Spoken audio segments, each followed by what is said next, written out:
put a smile on your face when you're moving from place to place. Good morning, good morning, morning, good morning, morning. Good morning, viewers, and welcome back to the Tobago Updates morning show.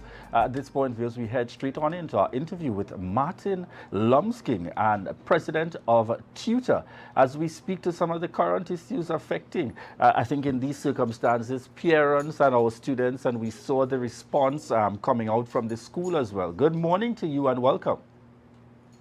Good morning, and thank you for having us on the show this morning. Good morning to Trinidad and Good Tobago. morning to you and welcome. Hi, good morning. Are you Excellent. hearing me? Yes, certainly. Hearing Yeah. you now loud Okay. and clear. All Okay, right. So great. as we get Good morning. the conversation started this morning, we saw what certainly went public, and went viral at Trinidad and Tobago, and in fact beyond. The situation that took place with the graduation there for Trinity Moka, and the students apparently not necessarily being given what might be considered to be the usual courtesies along with others in terms of the graduation process. We even saw a further response by the school seeking really to indicate that the circumstance was not as bad as it is being purported to be. Tell us the position of T.U.T.A at this point. And so you've rightfully said it that there were a lot of talk in the social media, and a lot of times we enter the conversation without actually getting both sides or the facts of the story, and we're very emotive when it comes to certain things and not try to be as very objective and to look at it in a certain way. When it comes to the general rules of the school, Tutor is cognizant of the need to have school rules, because school rules will bring a certain level of social order as well as discipline, and it is a certain confirmation of behaviors that are acceptable. And so whenever a school is developing their school rules and their discipline,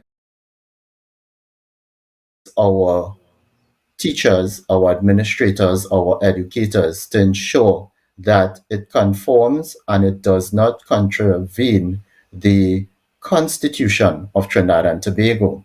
And so when you're looking at uniformity, uniforms, hairstyles, and the conversation could even go to for the young men, facial hair as well too. We have to be cognizant of the fact that there are persons who would have religious, spiritual, and medical reasons to have whatever, and in this case, the hairstyle. And once they inform the school of it, and the school takes note of it and would allow, because we are seeing that the students were not denied the schools to be in school and to continue during the school term. However, for this particular event, and we must take note as well too, graduations or school leaving exercises have become part of a school's yearly exercises and events. However, it is not, and we have to say, it is not the really part of the terms and conditions and of employment of our administrators and our teachers. And they do this on a voluntary basis. And it's also not, you know, it's an event that was put on by the church. And the church as well would have some input into what are the general rules of this particular event. What I want to get clearly from you, we seem to have a situation where we look at the photos and we see the hairstyles that have been presented that the school has indicated they have rules for. But if I am to understand clearly, and I mean, we stand to be corrected, these students have been benefiting from our education system via the same Trinity College for a period of time. So is it that this is a rule that applies to the graduation, but it didn't apply to being in school? While they were in actual receipt of education versus a graduation ceremony that might be, one being heavily coordinated by the school, and that's the method used for penalizing. What kind of message are we sending in those circumstances? The rules may or may not be followed at certain times, and then I enforce them when it may be convenient. Well, The real when concern that when can be perceived out there. yeah, and we have to be careful of how we put things out there, because the perception can be that we are applying the rules in one instance and we're not applying it in the other. And so the denial of the students having to participate, and they weren't really denied. What we were told, they were put in, they were allowed in, but they were in a certain section of the church, and so we realized that the school's rules were not being adhered to, although they were told about it in terms of and let me rephrase that, in terms of the rules for this particular event. However, in the schools, in their school rules, and they will speak about how grooming should take, well, not specifically how grooming, but that the hairstyle should be well groomed, well maintained, clean as well too. And so they were not denied the right to education, and we have to be clear of that. Because denying them the right to education, the school will be infringing on their constitutional right. However, for this particular event, and being such that it was to be in the church, the Holy Trinity Cathedral, and they also would have certain rules in terms of that particular event. They were told well in advance, I understand months in advance, to conform to the rules. Um, Rules are supposed to be reflective of the society, and if it is that we have to change rules, then there has to be a process and there has to be conversation. We do not encourage persons to flout the rules. We do not encourage persons to flout the law and then say that, the rules are wrong, and so because it's wrong, I'm going to do it still. There has to be a certain process to go, whereby you want to change. There's the PTA, there is the tutor as well, and there are other factors, Ministry of Education, that can have the conversation to bring about the certain change that you need. So I want to get from tutor. Do you feel that there's a greater issue here that has to be raised? I want to put it in this way, that this matter should ultimately trigger a bigger concern on the part of the education system.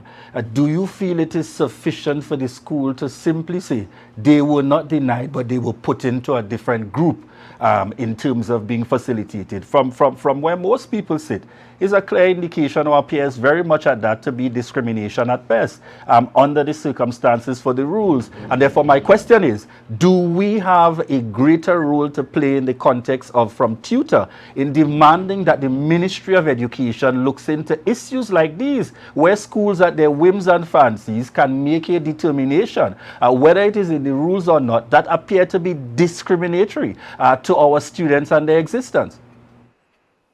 And so tutor would always have conversation with schools as well as the ministry to ensure that their school rules are in alignment with the constitution. If it is that particular schools have rules that are clearly against the constitution, then we will advise our membership. One of the things schools do on a yearly basis is to revise its rules and revise its discipline matrix as well too. And the discipline matrix is it is a literature that both the administration, the school, and the parents are supposed to have agreement with. And so, if it is that we are looking specifically at hairstyles, and I know that you can lean on the argument of ethnicity as well too. And it goes way back in terms of slavery days, and trying to conform and, well, get people to a certain behavior. And it's colonial in some of the instances. And so tutor as the body that will advise our membership that you need to have these conversations. And so hairstyle is one such that is in the forefront right now. However, the bigger picture has to deal with the school rules, maintaining discipline, maintaining conformity, as well as to have socially accepted behavior and standards as well too. So if in the social and in the wider public there needs to be that conversation of how we view and how we would manage certain things, then yes, we need to have that. Thank you very much. There are any words in closing as we come to the end of this morning's interview? Oh, on a separate issue, we'd like to wish all our schools the best. SEA results would be out at 12. Our concern is if the IT system, can take the load of the number of persons trying to get in. And the SEA issue is another issue we can get into and speak for the entire day. But we'd like to wish all the best to our students and teachers. Um, and wish the nation all the best. And our teachers are going on vacation soon, so wish them all the best for their vacation, a well-deserved rest, and be re-energized and reinvigorated for September's new term. Right, and certainly, you've mentioned it. I'm hoping that we'll have the chance to have you back on, because we speak C and immediately it comes to mind. This method that we continue to use, putting our children under stress and strain. And then that isn't bad Yes. enough. We have now come to the point in Trinidad and Tobago, after dealing with one challenging year of a lawsuit, that we are no longer highlighting outstanding students based on their performance. But we leave those for another conversation. And we want to thank you very much for joining us on set here this morning. President of the Yeah. Trinidad and Tobago Unified Teachers Association, Martin Lumskin, sharing the perspective of tutor as it relates to the students out of Trinity College and the very challenged circumstances for the recent graduation. Viewers, we want to thank you so much for continuing to choose the Tobago Updates morning show, connecting with you here this morning. And at this point, we prepare to head straight on into Tobago Notes, and this will be followed by GMT. Let me also take this opportunity to join with our tutor president in terms of sending very best wishes. I know that the countdown is down to the hour for all those awaiting the C results. And remember, parents, no matter the outcome, no matter the circumstance, what's important is for you to work with your child in determining the next step. The days have long gone where you want to get upset based on what the placing would be accordingly. That's already done. It's a done deal. What's important now is that you work with your students wherever they may be placed, whichever school they will be going to, in terms of really continuing to encourage and to motivate as they transition out of primary and heading on into secondary and high school. Once again, we thank you very much for your continued love and support. It's the start of a great work week. We're heading straight on in to Tobago Notes, followed by GMT.